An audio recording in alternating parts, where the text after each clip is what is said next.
Сегодня в Якутии отмечается День родного языка и письменности. Праздник был учрежден указом первого президента республики Михаила Николаева в 1996 году.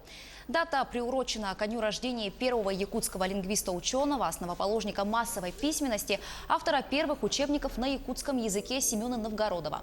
Главными событиями торжественного собрания общественности ко дню родного языка и письменности станут запуск международного интернет-портала языков коренных малочисленных народов Севера «Илькен», а также презентация большого толкового словаря якутского языка.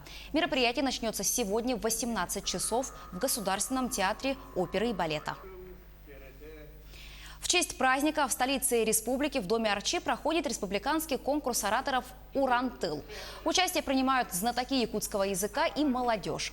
В первом туре оратор выступает с подготовленным текстом, а второй – это импровизация на случайную тему, которая определяется жеребьевкой. Темой выступления этого года – 75-летие Победы.